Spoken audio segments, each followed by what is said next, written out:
listen, there's no excuses this time. No excuses at all for the Golden State Warriors as they got dominated there in Game 4, and they are now down 3-1. Listen, I know in Game 3 I ran with the narrative that they didn't have Klay Thompson, they didn't have Looney, they didn't have Kevin Durant, and I'll still live by that as it was a problem for the Warriors. I'll live and die by saying that affected the game to a huge degree.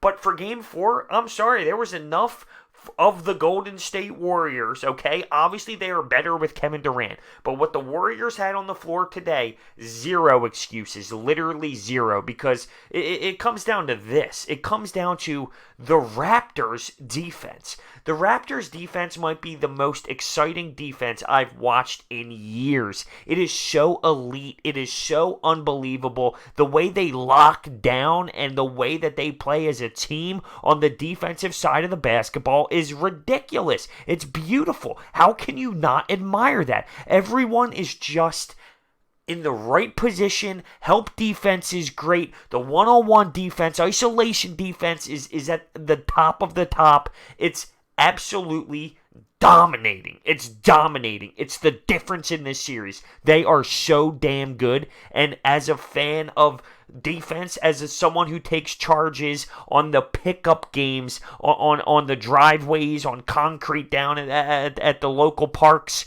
how do you not sit there and drool and love it and embrace it? It's outstanding. It's outstanding work. I haven't seen anything like it. Serge Ibaka comes in for 22 minutes. His defense is sick. He scores 20 points. He was a difference maker. He was a monster. Kawhi, 36 and 12. The guy can't be stopped. He's a robot. He's hitting these insane shots. The third quarter alone, just for the Raptors, was so crucial. They outscored them 37-21, and they somewhat just blow it out of the water in the third quarter.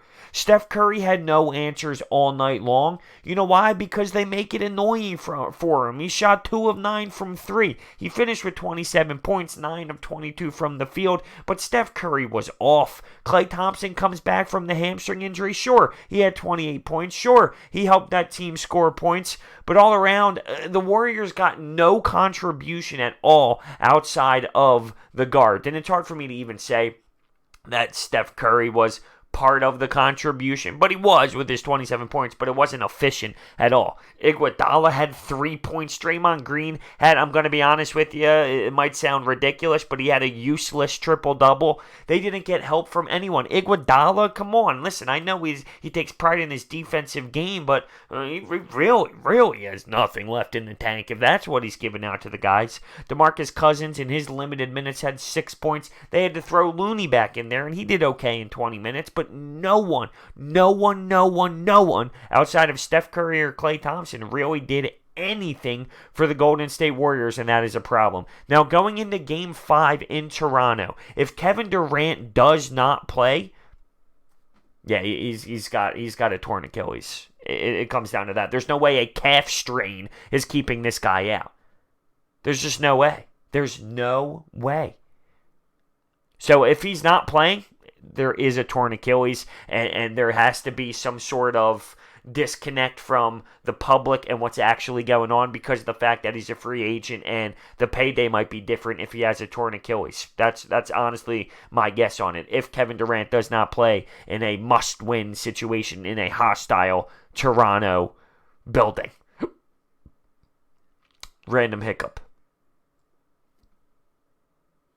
This Raptors team, offensively, they were getting what they kind of wanted to at times offensively. Why? The high pick and roll. The high pick and roll. The Warriors defensively, they didn't know what the hell they were doing at times. They were getting torched by simple little high pick and rolls where the Raptors had the ability to have a couple different options off of that and produce and be successful. They did it all game long. It was unbelievable. They did it at will. They got what they wanted to way too easily. And I'm telling you, during that stretch, during that run where the Raptors took off, they were not going to be stopped. Kawhi was being a dog. Players were making plays. I embraced it. I loved it. I really did. I enjoyed it. Now, if there's one team that knows about the 3-1 series lead, it's of course the Warriors, and it would seem way too Disney for them to come back from a 3-1 series deficit, right?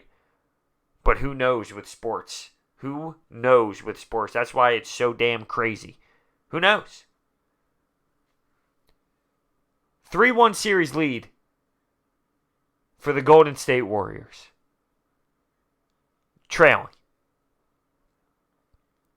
They know it's not over until it's over. But it's going to be a tough place to go into. Now, as a fan that wants more basketball, it's hard for me to say it's hard for me to say that I don't want the Warriors to win game 5. But that's just based off of wanting more basketball to be played, not necessarily with who I want to win. I don't care who wins.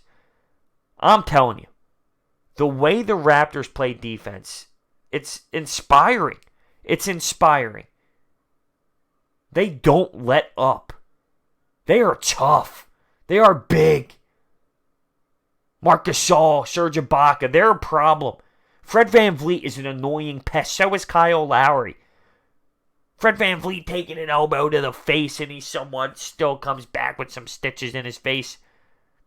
Who ended up hitting him in the face? Shaun Livingston? He's another guy. How long has Shaun Livingston be a nice player off the bench for the Warriors? What the hell has he done this series? Where the hell has he been? And the Warriors' body language to me right now, I'd be nervous if I was a Warriors fan. They are down, shoulders slumped. When Steph Curry helped Klay Thompson on a double team, it gets kicked out to Danny Green wide open for 3. It was his first actual make of the game, but wide open, completely wide open. As soon as the shot falls, everyone's body language falls to the ground. That's saying something to me. The Warriors keep talking the talk after the games, talking about their defense needs to be picked up, talking about their intensity has to be picked up, but they're not walking the walk. Early in this game, sure, the first 5 minutes or so, when the crowd's on your side, they were playing with a ton of emotion. They came out firing, they came out making plays and making shots. Well, as the game settles in, you know it's going to change. You expect that in the first 5 minutes of a basketball game in the playoffs on your home floor. It's about how you react throughout when the game settles in. And it's different. The butterflies are gone. I don't know if Kawhi Leonard gets butterflies. He's something else, man. This guy is unique, special, and I love it. Once again, though, it goes back to my original narrative that started this all off. The best player on the floor normally wins in basketball. Kawhi Leonard's the best player on the floor. Will that change if Kevin Durant comes back? Maybe. Kevin Durant, in my opinion, he's up there. It's hard for me to choose between the two.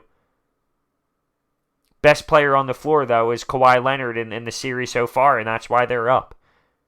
And I hate to tie this into this video, but this Sixers narrative that the Sixers would be in the same position as the Raptors right now, it makes me laugh. I think I'm actually going to make an entire video on it as a whole, because it bothers me that much that people think the Sixers would be in the same spot as the Raptors. What are you watching?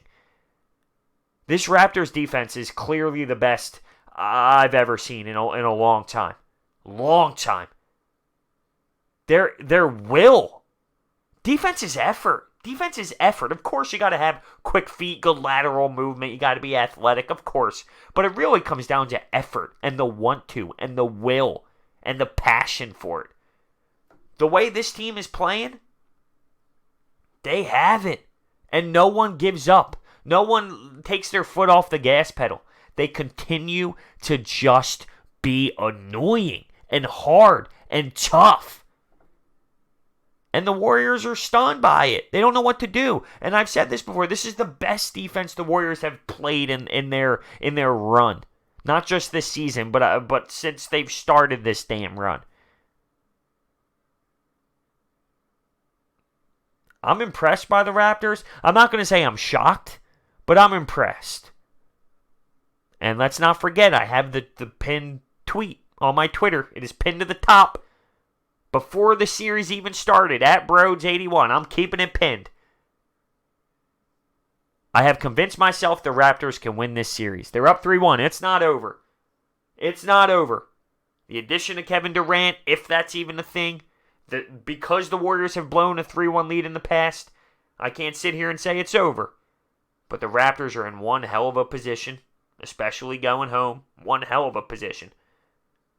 I'm not saying it's a must-win game, because they have 3 chances here to win one basketball game. But to have home floor to do it, that's the chance. That's the opportunity. The Raptors are looking at it right in the face. Because the last thing you want to do is lose a game 5 at home and then have to go back to Oracle, and who knows what can happen. And then if it does get to a game 7, it just comes down to one game. They're looking at a spot right now where they have a chance to win a championship at home. Don't let it slip. Don't let it slip. But they have something cooking right now. The Warriors look depleted, in my opinion. Who knows where they're going to go from here. But their body language, it looked bad. It looked weak. It didn't leave me saying, all right, listen, they still got that look. They look stunned and crushed. That's my opinion on it. Let me know your thoughts down below. Thanks for watching. See you next time.